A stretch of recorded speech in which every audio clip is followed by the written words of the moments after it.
السلام علیکم ورحمۃ اللہ وبرکاتہ۔ الحمد للہ وکفیٰ وسلام علی عبادہ الذین اصطفیٰ، اما بعد۔ بہت ہی قدر و احترام کے لائق میری عزیز بہنوں،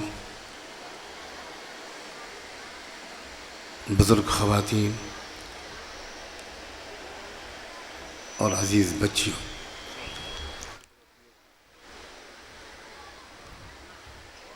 میں سب سے پہلے تو آپ کو یہ وصیت کرتا ہوں کہ کبھی کسی جلسے کی صدارت قبول نہ کریں۔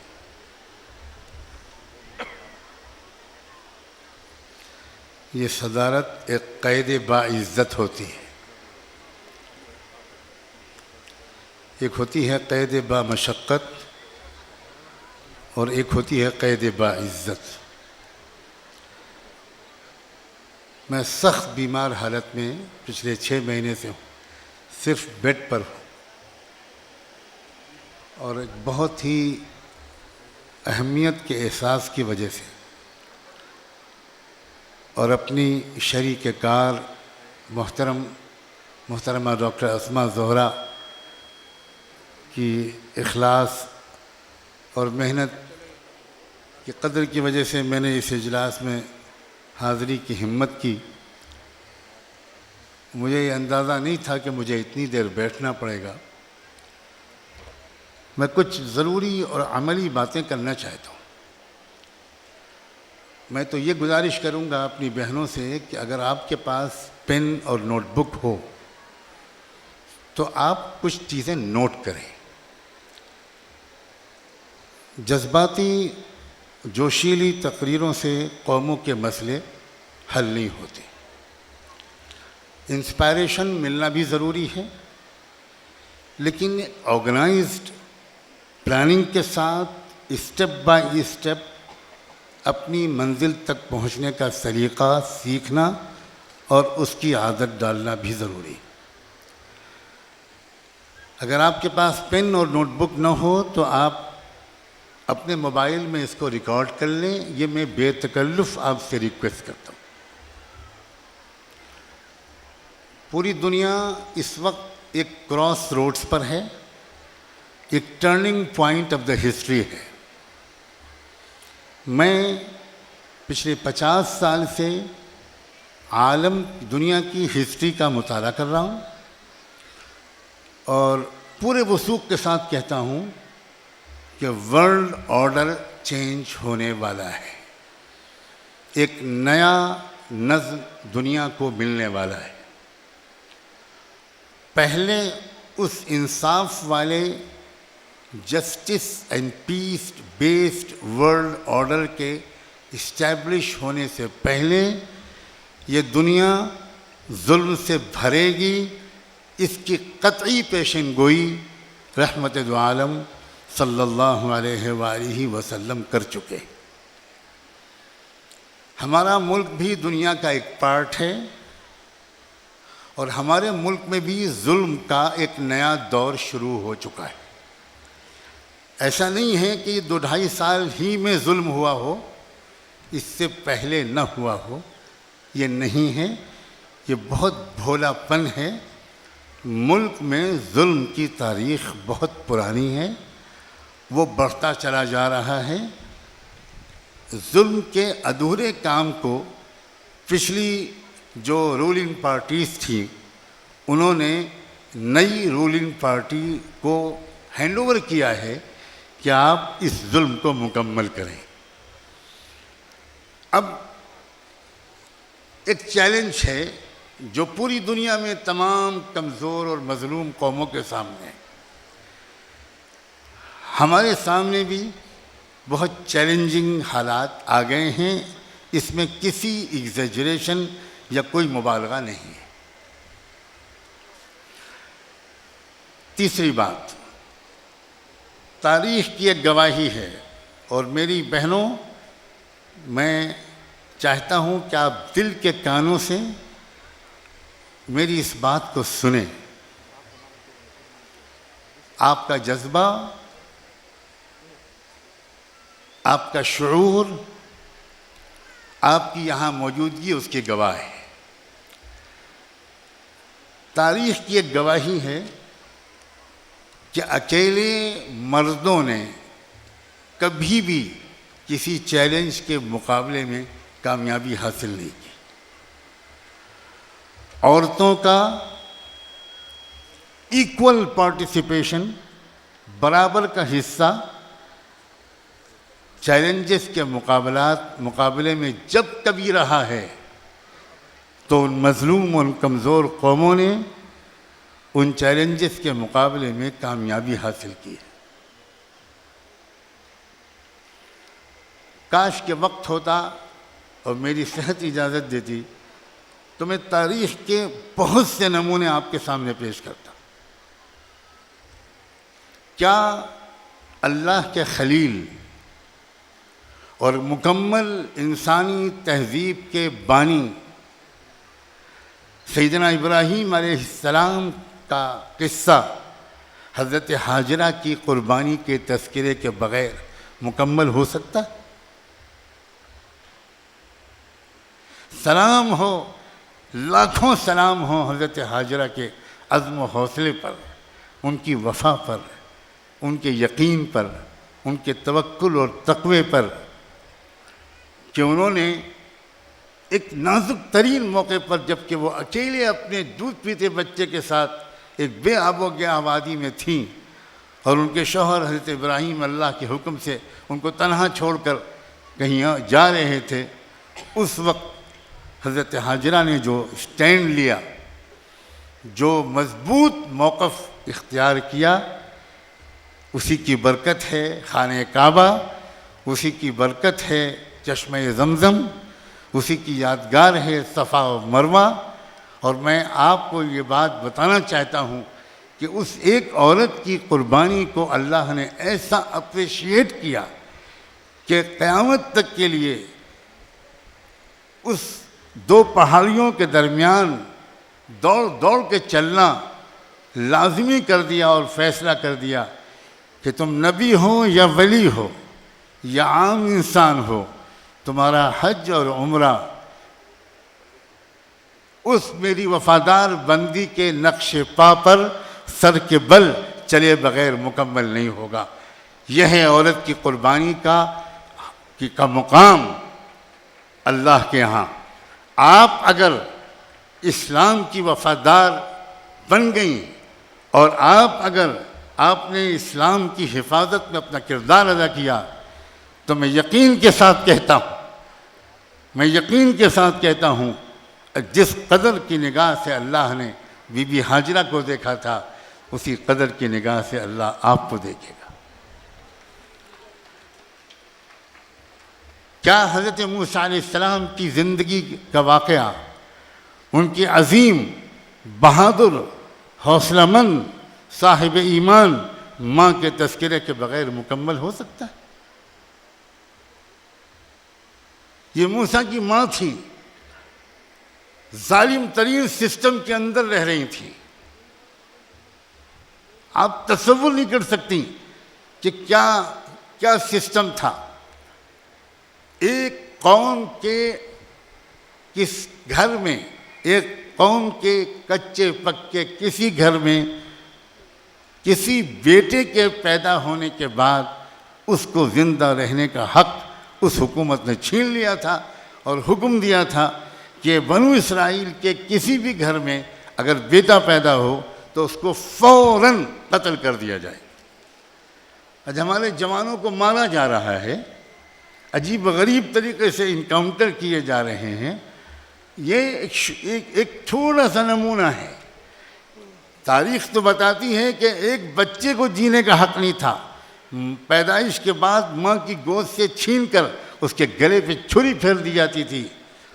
انہی حالات میں اسی قوم کی ایک عورت کو اس مالک نے ایک پیغام بھیجا، اور عورتوں میں آپ کو مبارکباد دیتا ہوں کہ اس پیغام بھیجنے کے لیے اللہ نے وحی کا لفظ استعمال فرمایا۔ قرآن میں وحی کا لفظ استعمال فرمایا گیا۔ غیر معمولی اعزاز ہے۔ اس عورت کو یہ سگنل بھیجا کہ ڈرو مت، گھبراؤ مت، آرام سے اپنے بچے کو فیڈ کرو۔ جب کوئی تم کو ایسا لگے کہ اب گورنمنٹ کے لوگ آ رہے ہیں اور بچے کو چھیننے کے لیے آ رہے ہیں، تو تم ایک کام کرنا، ایک لکڑی کا باکس تیار رکھنا، اس باکس میں بچے کو رکھ کر چپ چاپ فلاں دریا کے حوالے کر دینا۔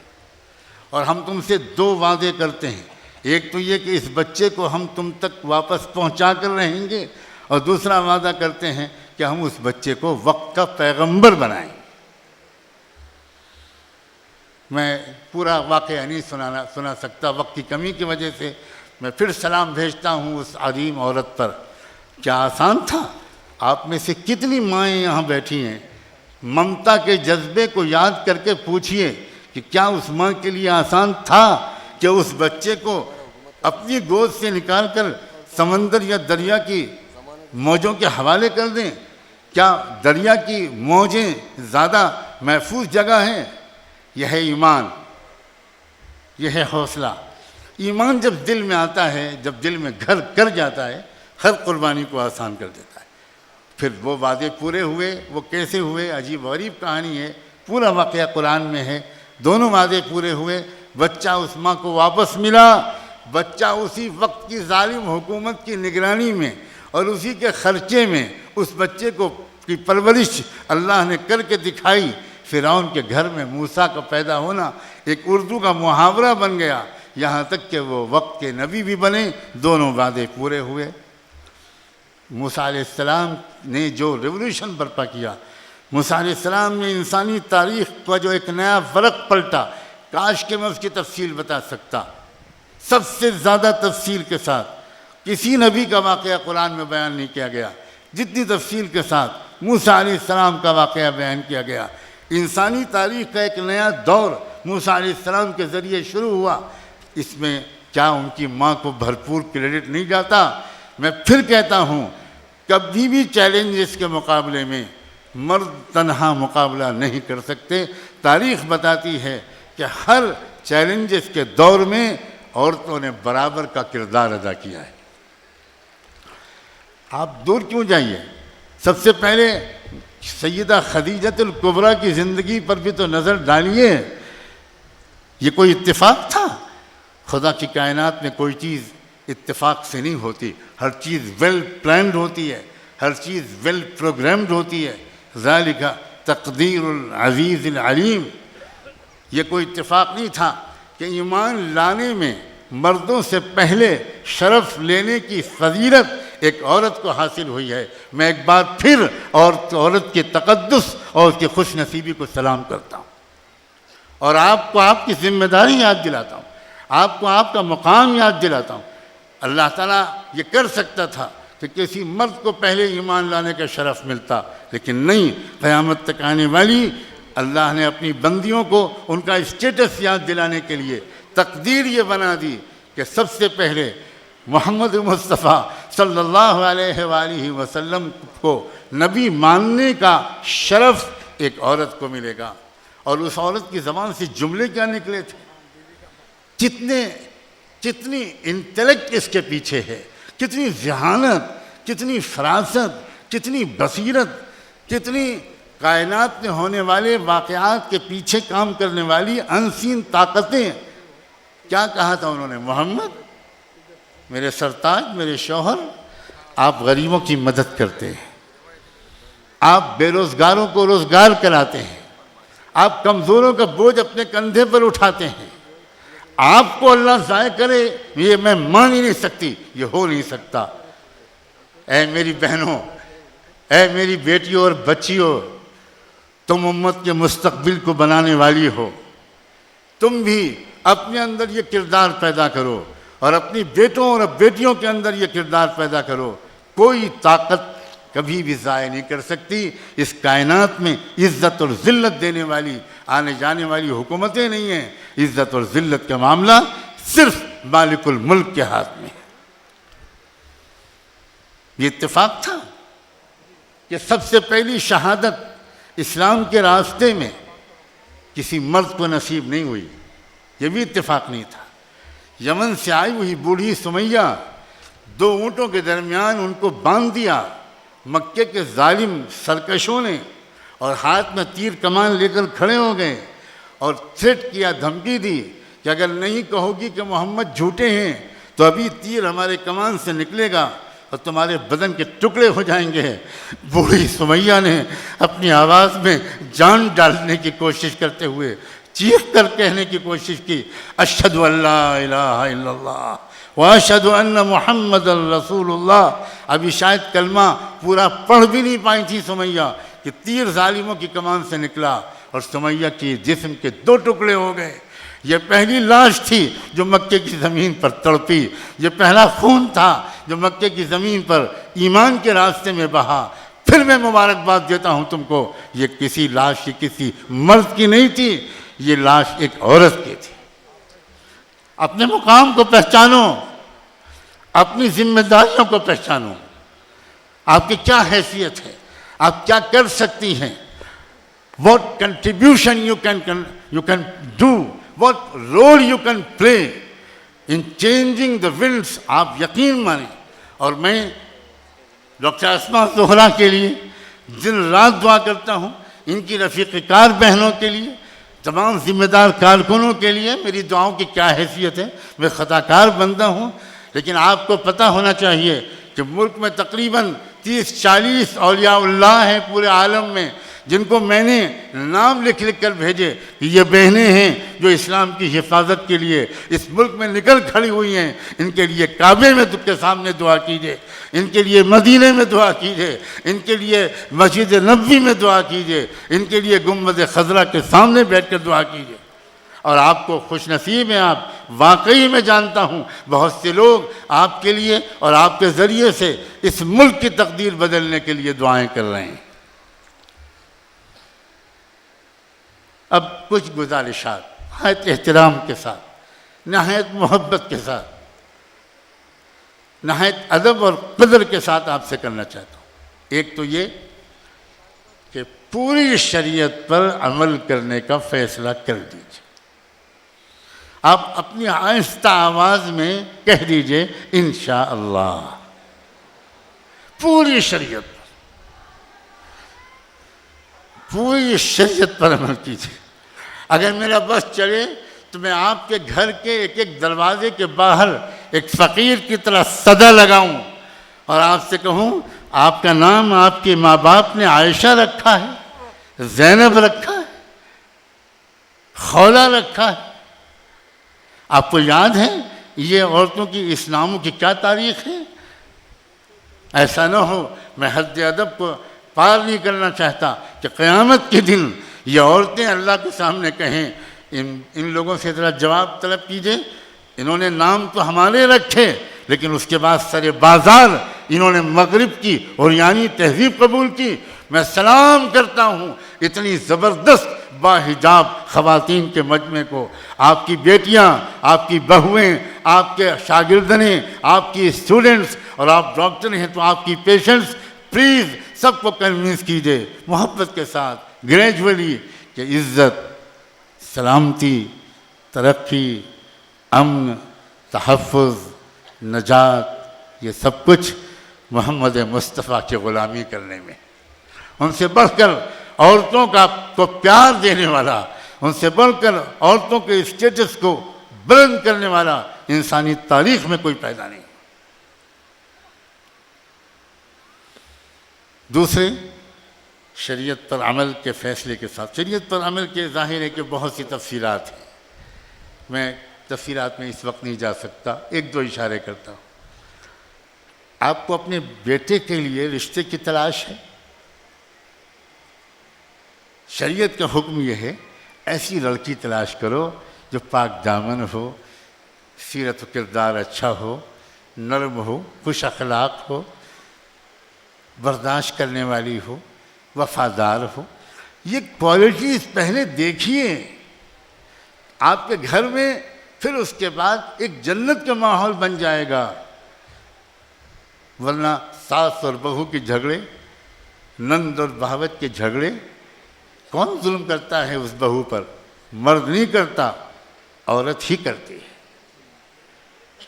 نند اور بہوت کے درمیان جھگڑوں میں کوئی مرد نہیں ہوتا، یہ کیا نفسیات ہے کہ جس لڑکی کو آپ بیاہ کر لاتی ہیں بڑے ارمانوں کے ساتھ، تھوڑے دن کے بعد آپ کو وہ اپنی نگاہ میں کھٹکنے لگتی ہے. کہ ہمارے ڈپٹی سی ایم صاحب بغل میں بیٹھے ہیں، میں اگرچہ پولیٹیشین نہیں ہوں لیکن پولیٹکس کو اچھی طرح سمجھتا ہوں. یہ پاور اسٹرگل ہے جو گھر کے اندر ہوتا ہے، یہ پاور کی لڑائی ہے. وہ ماں یہ سوچنے لگتی ہے اب تک تو میں گھر کی ذمہ دار تھی، اب یہ کم بخت آ گئی، اب یہ گھر میں میرے پاور میں شریک ہو گئی. یہ اس طرح گھر برباد ہوتا ہے. تو شریعت پر عمل کے ان پہلوؤں پر آپ ذرا زور دیں. آپ اس بہو کو بیٹیوں جیسی محبت دیں، اور اس بہو سے بھی میں کہتا ہوں اس ساس کو ماں کا درجہ دو، اور پھر دیکھو کتنے پیار محبت سے گھر سنورتا ہے. اور پھر وہ انرجی جو جھگڑوں میں خرچ ہوتی ہے وہ انرجی تعلیم کے حاصل کرنے میں اور شریعت کے تحفظ میں خرچ ہوگی. ان پہلوؤں پر بہت زور دیا جائے. ایک اور بات، اسلام کا علم حاصل کریں.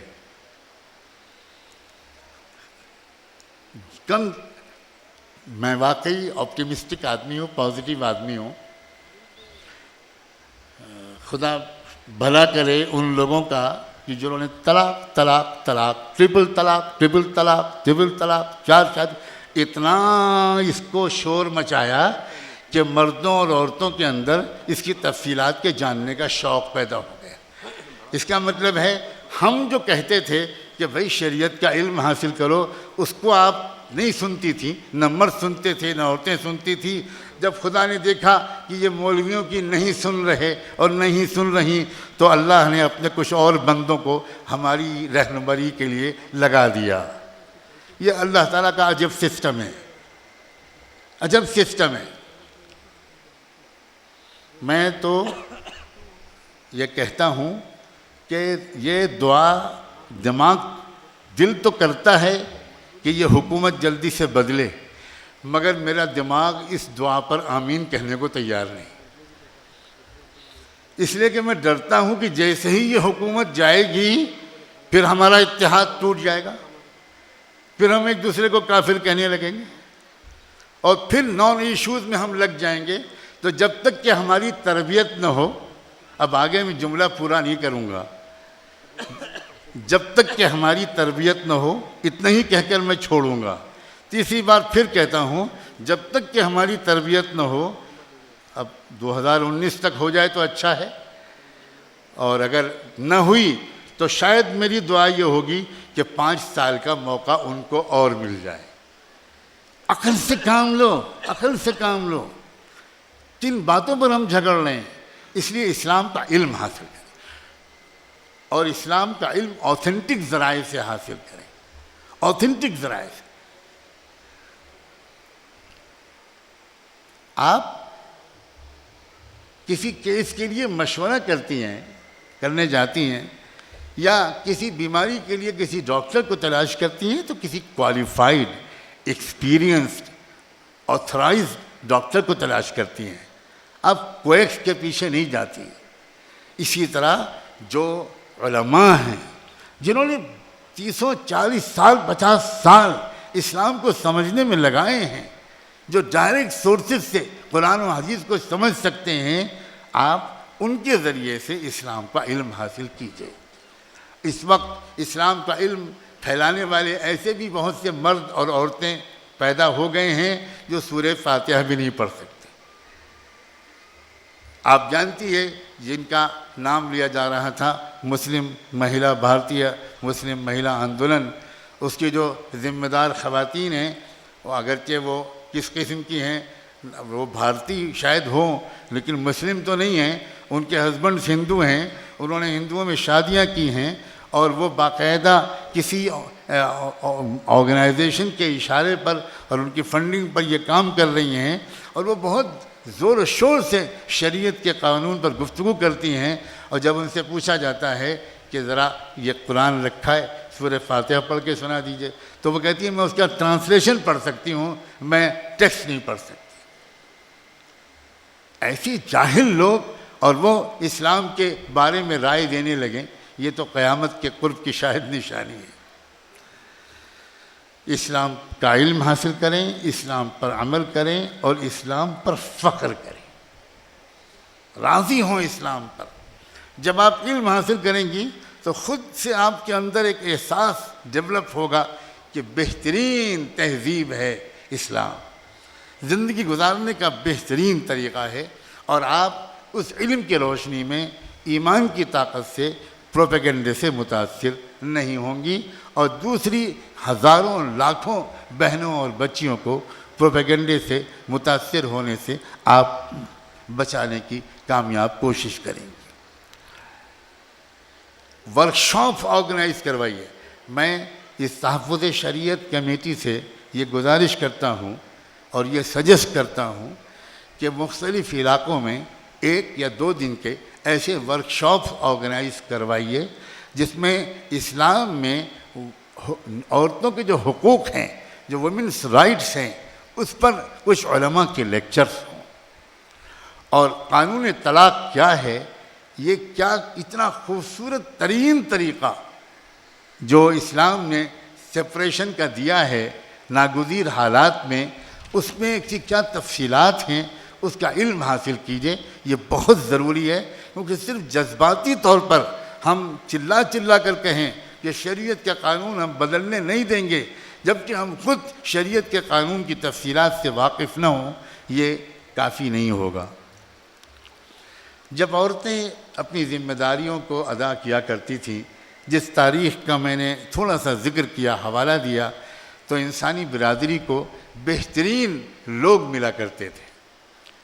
میں پوری انسانی برادری کی طرف سے، پورے ملک کی طرف سے اور پوری ملت اسلامی کی طرف سے آپ سے یہ گزارش کرتا ہوں کہ ان کامیاب عورتوں کو اپنا آئیڈیل بنائیے جن کی تربیت سے انسانوں کو بہترین رہنما ملے۔ کوئی بھی کامیاب انسان جس نے انسانیت کی ترقی میں، انسانی تمدن کی ترقی میں، انسانی معاشرے کی صلاح و فلاح میں کوئی سبسٹینشل رول پلے کیا ہو، کوئی جوہری کردار ادا کیا ہو، کوئی شخص ایسا نہیں مل سکتا جس کے پیچھے اس کی عظیم ماں کی تربیت نہ ہو۔ امام بخاری رحمۃ اللہ علیہ کا نام آپ نے ضرور سنا ہوگا۔ آپ کو یہ بات معلوم ہوگی کہ جب وہ 6 سال کے تھے تو اچانک ان کی آنکھوں کی روشنی چلی گئی۔ ان کی ماں کو بے حد صدمہ ہوا۔ ماں نے اپنے بیٹے کا نام محمد رکھا تھا۔ امام بخاری کا اصل نام محمد تھا، ان کے والد کا نام اسماعیل تھا۔ ماں نے یہ نیت کی تھی کہ میرا بیٹا بڑے ہو کر حدیث کا سب سے بڑا عالم بنے اور حدیث کا محافظ بنے۔ لیکن 6 سال کے تھے کہ اچانک ان کی آنکھوں کی روشنی چلی گئی۔ اللہ اکبر! امام بخاری کی ماں نے روزے رکھنے شروع کیے، صدقہ نکالنا شروع کیا، نمازیں پڑھ کر رو رو کر دعائیں کرنی شروع کی۔ نہ جانے کتنا وقت اس میں گزرا۔ ایک رات میں انہوں نے خواب میں زیارت کی رحمت دو عالم صلی اللہ علیہ وآلہ وسلم کی، اور انہوں نے کہا کہ جاؤ، جا کر دیکھو، اللہ نے تمہاری دعا سن لی، تمہارے بیٹے کی آنکھ کی روشنی واپس آ گئی۔ وہ جلدی سے اٹھی، وضو کیا، اور اس کے بعد اپنے چھوٹے سے 6 سال کے بیٹے کو جگایا، محمد محمد محمد اٹھو۔ محمد اٹھے، آنکھ ملتا ہوا بچہ اٹھا، کہا بیٹا تم مجھے دیکھ رہے ہو؟ محمد نے کہا امی میں آپ کو دیکھ رہا ہوں، میں آپ فلاں رنگ کی چادر اوڑھے ہوئے ہیں، میں دیکھ رہا ہوں امی، میں دیکھ رہا ہوں۔ بس امام بخاری کی والدہ نے بچے کو لٹایا اور سجدہ شکر میں گر گئیں۔ اللہ، جب آپ نے میری یہ دعا سن لی کہ میرے بیٹے کی آنکھ کی روشنی واپس آ گئی، تو میری وہ دعا بھی سن لیجئے جو بچہ ماں کے میرے پیٹ میں تھا، میں تب سے مانگ رہی ہوں کہ میرا بیٹا حدیث کا عالم بن جائے۔ ساری دنیا گواہ ہے کہ امام بخاری سے بڑھ کر حدیث کا عالم انسانی دنیا میں نہیں پیدا ہوا۔ یہ کس کی برکت تھی؟ ان کی ماں کے عزم و ارادے، سچی نیت، مخلصانہ دعا کا۔ میں اس لیے یہ واقعات گنا رہا ہوں، اپنی طاقت پہچانیے، آپ اپنے مقام کو پہچانیے، آپ کیا کر سکتی ہیں، کیا کیا کر سکتی ہیں آپ۔ پچھلے کچھ دنوں سے ہم مردوں ہی کا قصور اس میں شاید زیادہ ہے کہ ہماری اکثر گھروں کی مستورات کو پورا کردار نہیں معلوم کہ وہ اپنے گھر کے نظام کو چلاتے ہوئے، اپنی فیملی سسٹم کو ترجیح دیتے ہوئے، اپنے بچوں کو بہترین تربیت دیتے ہوئے وہ چیلنجز کے مقابلے کے لیے کیا کیا کر سکتی ہیں۔ حضرت خواجہ معین الدین چشتی کا نام نامی آتا ہے، وہ ایک لمبے سفر سے واپس آئے، اس سفر میں 7 لاکھ لوگوں نے ان کے ہاتھ پر اسلام قبول کیا اور 70 لاکھ گنہگار مسلمانوں نے ان کے ہاتھ پر توبہ کی، واپس آئے۔ سنت کے مطابق اپنی بیوی بچوں کے پاس جانے کے بجائے پہلے اپنی ماں کے پاس حاضر ہوئے، سلام کیا، قدم بوسی کی، خیریت پوچھی۔ ماں نے بیٹے کی پیشانی چومی، گلے لگایا اور غور سے اپنے بیٹے کے چہرے کو دیکھا اور کہا معین الدین چشم بددور، تم آج بہت خوش نظر آ رہے ہو، مجھے بتاؤ تم اتنا خوش کیوں ہو؟ حضرت خواجہ معین الدین چشتی نے فرمایا میں اس لیے خوش ہوں کہ اس سفر میں تو اللہ کے قدرت کے کرشمے عجیب دیکھے، جدھر کو چلا گیا ایمان کی ہوا چل گئی، 70 لاکھ لوگوں نے توبہ کی، 7 لاکھ لوگ اسلام لائے، عجیب سفر ہوا۔ ماں نے اپنے بیٹے کو غور سے دیکھا چند منٹ تک اور اس کے بعد کہا معین الدین ایک بات یاد رکھنا، یہ تمہارا کمال نہیں ہے، یہ تمہارا کمال نہیں ہے۔ حضرت خواجہ معین الدین چشتی کہنے لگے ماں مجھے پتہ ہے کہ آپ کبھی جھوٹ نہیں بولتی، میں قسم کھا سکتا ہوں، اگر یہ میرا کمال نہیں ہے تو بتائیے پھر کس کا کمال ہے؟ تو ماں نے کہا یہ میرا کمال ہے بیٹا، یہ میرا کمال ہے۔ حضرت خواجہ معین الدین چشتی نے کہا ماں میں بہت ناسمجھ بیٹا ہوں آپ کا، میری سمجھ میں نہیں آ رہا، اتنا رسک میں نے لیا، اتنا لمبا سفر میں نے کیا، اتنی تکلیف میں نے اٹھائی اور اس کے بعد آپ کہہ رہی ہیں کمال آپ کا ہے، آپ تو گھر میں بیٹھی تھیں۔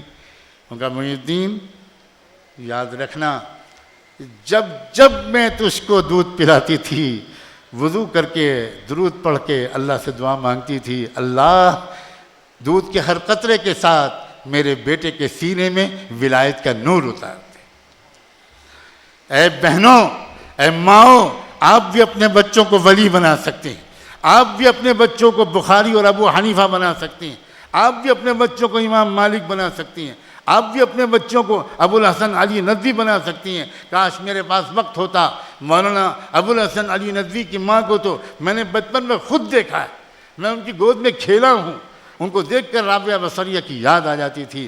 آپ سب بن سکتی ہیں، ذرا اپنے اوقات کو ٹھیک سے آرگنائز کیجئے، روزانہ تلاوت، روزانہ تھوڑا ذکر، روزانہ تھوڑا اللہ تعالیٰ سے تعلق، روزانہ تھوڑا حضور پاک صلی اللہ علیہ وسلم کی خدمت میں محبت کے ساتھ صرف تسبیح کا ایک درود، یہ سب تحفظ شریعت کے ذرائع ہیں۔ تحفظ شریعت کی کوشش سیاسی تحریک کے انداز سے کبھی نہیں چلنی چاہیے، تحفظ شریعت کی کوشش خالص دینی انداز سے چلنی چاہیے۔ یہ میری گزارش نوٹ کر لیجئے گا کیونکہ یہ کام ضروری بھی ہے اور یہ نازک بھی ہے، بہت جلدی اس میں سیاسی رنگ آنے لگتا ہے اور سیاسی لوگ اس میں شریک ہو کر اس کو اس پولیٹیکل ٹریک پر لانا چاہتے ہیں۔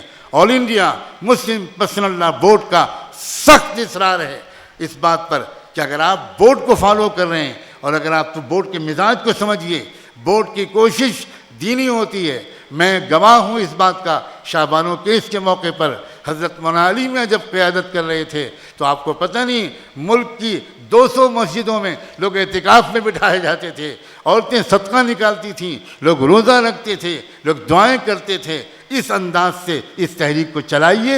یقینی طور پر اس میں حکومت کے جو اقدامات ہیں اس پر نظر رکھنا ضروری ہوگا، لیکن اس کو سیاسی انداز سے کبھی مت چلنے دیجیے، اس کو پولیٹیکل انداز سے مت چلنے دیجیے۔ ہماری لڑائی کسی ایک پارٹی سے بالکل نہیں ہے، ہماری لڑائی اس ملک کے دستور کے خلاف جانے والے تمام لوگوں سے ہے، ہماری لڑائی بنیادی حقوق کو چھیننے والے تمام لوگوں سے ہے، چاہے وہ کوئی بھی پارٹی ہو۔ ہمارا مسئلہ کسی ایک پارٹی کے خلاف کوئی جذبات کو بنانا بالکل نہیں ہے۔ یقیناً یہ بات بالکل کرائسٹل کلیئر ہو جانی چاہیے کہ یہ ایک دینی مذہبی لڑائی ہے اور دستور کے تحفظ کا مسئلہ ہے، اس میں کوئی ایک پارٹی نشانہ نہیں ہے۔ یقیناً لوگ برہنہ ہو گئے، لوگ سامنے آ گئے، یقین مانیے جو چپ رہے گی زبان خنجر، لہو پکارے گا آستی کا، لوگ سامنے آئیں گے، ایکسپوز ہوں گے. اور ایسا میں اس لیے کہہ رہا ہوں، جو میں نے شروع میں کہا تھا کہ ہم لوگ اس وقت جس تاریخ کے موڑ پر کھڑے ہیں وہ ٹرننگ پوائنٹ ہے، وہ ٹرننگ پوائنٹ ہے ہسٹری کا. اور کاش میں اس کی دلیلیں دے سکتا، کیا ہو رہا ہے فلسطین میں، کیا ہو رہا ہے عراق و شام میں، کیا ہو رہا ہے وہ جزیرہ عرب میں، اور کیا ہو رہا ہے دنیا کے اور علاقوں میں، وہ سب اس کا حصہ ہے. لیکن میں اس وقت ان موضوعات پر بات نہیں کر سکتا. ایک بات میں اور عرض کرتا ہوں، تین طلاق کا جو مسئلہ عدالت میں درپیش ہے، ایک فاضل مقرر نے اس کے بارے میں ایک بات کہی، اور وہ میں اس کو ذرا درست کرنا چاہتا ہوں. تھوڑا انفارمیشن کی کمی ہے. جو سپریم کورٹ میں پٹیشن چل رہا ہے وہ یہ نہیں ہے کہ کورٹ ٹرپل طلاق کو ایک طلاق قرار دے دے، یہ نہیں ہے، بلکہ وہ پٹیشن ہے کہ ٹرپل طلاق کو ٹوٹلی بین کیا جائے. آپ ذرا جھوٹ کا انداز دیکھ، ایک طرف کہتے ہیں کہ مسلم ملکوں میں جو قانون بدل گیا تو ہمارے ملک میں کیوں نہیں بدل سکتا؟ کسی مسلم ملک میں ٹرپل طلاق کو بین نہیں کیا گیا ہے. یہاں مطالبہ ہے بین کرنے کا، اور اسی پر زور دیا جا رہا ہے. اور یہ دراصل زبردست جوہری تبدیلی ہے. وہاں پر یہ مطالبہ نہیں ہے کہ ٹرپل طلاق کو ایک طلاق قرار دے دیا جائے. میں اس پر تفصیلی گفتگو نہیں کرنا چاہتا، ورنہ سچی بات یہ ہے کہ 3 طلاق ایک وقت میں دینا بدترین گناہ بھی ہے اور ایک پنشیبل کرائم ہے، ایک کوگنیزیبل کرائم ہے اسلام کی نقطہ نظر سے. یہ ایک الگ بات ہے. مسلم پرسنل بورڈ میں اس موضوع پر گفتگو چل رہی ہے کہ کیا ہم پارلیمنٹ سے یہ مطالبہ کریں کہ وہ انڈین پینل کوڈ میں ایک ترمیم کرے اور یہ دفعہ بڑھائے کہ جو مسلم شوہر ایک وقت میں اپنی بیوی کو 3 طلاق دے دیں اس کو 2 سال یا 3 سال کی جیل ہونی چاہیے. اسلام اسٹرانگلی اپوز کرتا ہے کہ ایک وقت میں 3 طلاق دینا یہ نہ صرف گناہ ہے بلکہ یہ ایک قابل تعزیر جرم ہے، ایک پنشیبل کرائم ہے. اس میں چونکہ کچھ ٹیکنیکل مسائل ہیں، کیا ہم موجودہ جوڈیشری کو اس بات کا موقع دے سکتے ہیں کہ وہ شریعت کے مطابق کوئی فیصلہ کریں؟ اس میں بڑا رسک ہے. اس لیے اس پر اندرونی طور پر علماء کے درمیان ایک گفتگو چل رہی ہے. ایک اور بات یہ ہے کہ جس طرح مسئلے کو کبھی کبھی ہم پیش کر دیتے ہیں وہ ہندو مسلم مسئلہ بنا کر پیش کرتے. پھر میں ایک بار عرض کرتا ہوں یہ مسئلہ ہندو مسلم نہیں ہے، ہرگز یہ مسئلہ ہندو مسلم نہیں ہے. اور اس بات کو سمجھیے کہ یہ سارے ایشوز کھڑے کیوں کیے جا رہے ہیں؟ اس لیے کہ ملک میں ایک زبردست اویئرنیس ملک کی میجورٹی میں چل رہی ہے جن کو ہندو بنا دیا گیا تھا، اور وہ اس بات سے واقف ہو رہے ہیں کہ ہم ہندو نہیں ہیں. ایک ملک کا اصلی ایجنڈا جو بھارتیہ سماج کے اندرونی کاسٹ بیس کانفلکٹس پر مبنی تھا، اس اصلی ایجنڈے کو بدلنے کے لیے، چھپانے کے لیے ہندو مسلم ایشو کو کریٹ کیا گیا تھا پچھلے 100-150 سال پہلے. اس لیے اس مسئلے کو کسی قیمت پر ہندو مسلم مسئلہ بنا کر نہ پیش کیا جائے. یہ مسلم پرسنل بورڈ کی اسی حکمت عملی کا نتیجہ ہے کہ ملک کی تاریخ میں پہلی بار یونیفارم سول کوڈ کے خلاف صرف مسلم پرسنل بورڈ اور جمعیت علماء ہند جیسی مسلم جماعتیں نہیں گئی ہیں، بلکہ 11.5 کروڑ کی آبادی پر مشتمل ملک کے جو آدیواسی ہیں، جو ٹرائبلز ہیں، جو ایس ٹیز ہیں، ان کی جو سب سے بڑی تنظیم ہے اس کا ایفیڈیوٹ بھی سپریم کورٹ میں داخل ہو چکا ہے. یہ پہلی بار ہے کہ آدیواسیوں نے جم کر سپریم کورٹ میں آ کر انٹروین کر کے یہ کہا ہے کہ ہم ہندو نہیں ہیں، اس لیے یونیفارم سول کوڈ کسی قیمت پر ہم کو برداشت نہیں ہوگا. مسلم پرسنل بورڈ کی حکیمانہ کوششوں کا یہ نتیجہ ہے. اسی طرح ملک کی آبادی میں جو لنگایت فرقہ ہے، جو آپ کے تلنگانہ آندھرا میں اور کرناٹکا میں اور مہاراشٹر میں 7.5 کروڑ جن کی آبادی ہے، ہو سکتا ہے اگلے چند دنوں میں لنگایت کی طرف سے بھی سپریم کورٹ میں انٹروین کرنے کی ایک اپلیکیشن جائے اور وہ بھی یونیفارم سول کوڈ کو اپوز کریں. بدھسٹ آرگنائزیشن کی طرف سے بھی یہ چیز جا رہی ہے. تو پلیز اس مسئلے کو ہندو مسلم مسئلہ بنا کر بالکل مت پیش کیجیے۔ ملک کا یہ مسئلہ دستوری اور آئینی ہے، اور ہمارے لیے بھی مسئلہ دینی اور مذہبی ہے۔